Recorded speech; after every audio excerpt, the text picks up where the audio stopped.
Hello, my name is Matthew Wiles. Today I will be discussing how to perform an abdominal assessment. We would perform an assessment on a patient to monitor their gastrointestinal status and look for abnormalities that may indicate problems. Before you assess the patient, make sure you have gathered your equipment such as a stethoscope and a towel or blanket. You will use the stethoscope to listen for bowel sounds and the towel or blanket to keep the patient warm while their abdominal region is exposed. Remember to perform hand hygiene. You can do this while introducing yourself to the patient, briefly explaining the procedure and asking for their consent. Now you can gather information about their gastrointestinal history. This history should include the following: family history or previous history of gastrointestinal problems, abdominal, back, or esophageal pain, weight, usual and current appetite, and their usual diet, smoking and alcohol history, and sleep difficulties associated with gastrointestinal pain. Also ask about symptoms such as nausea, vomiting, bloating, flatulence, constipation, and diarrhea.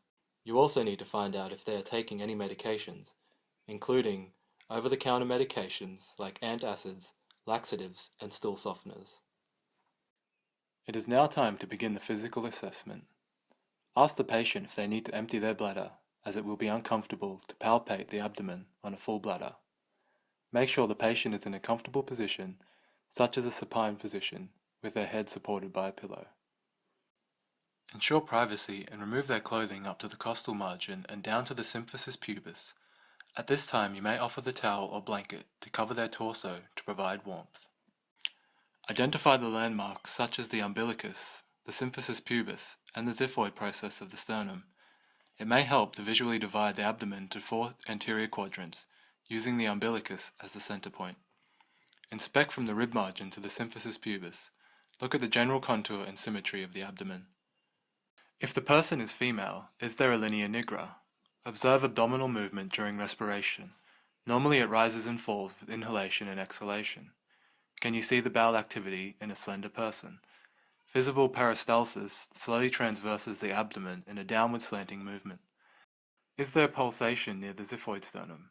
Abdominal aorta pulsations are visible in many thin people. Observe the umbilicus for abnormalities, color, contour, discharge, or protuberance. It is usually midline, depressed, beneath the abdominal surface. Auscultate quadrants in sequence. Do this systematically, first listening with the diaphragm to the right lower quadrant, right upper quadrant, left upper quadrant, and left lower quadrant.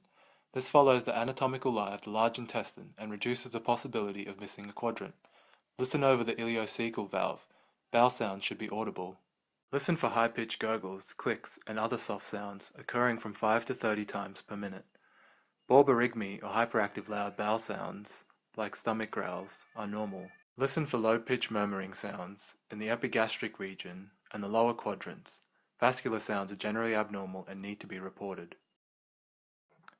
Next, you will need to palpate the abdomen. Use light palpation to determine any areas of tenderness, abnormal masses, or distension.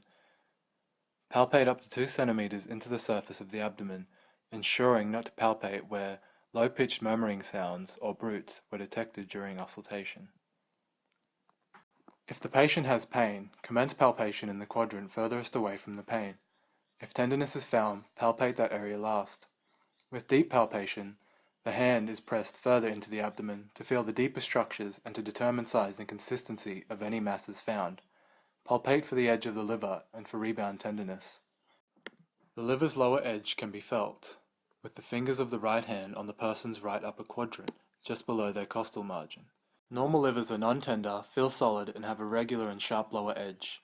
Find the upper edge of the liver by percussing the right mid-clavicular line of the chest downwards until the long resonant sound gives way to the liver's dull sound.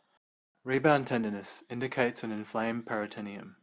Press slowly and deeply into the painful area. Then quickly withdraw your hand. Increased pain means the test is positive. You have now completed the gastrointestinal assessment. Let the patient know they are free to adjust their clothing and assist them into a comfortable position. Remember to clean and replace any equipment that you have used during the assessment. Make sure you thoroughly document any bowel sounds and the presence of any pain or abnormalities in the progress notes. Thank you for listening. created using Powtoon.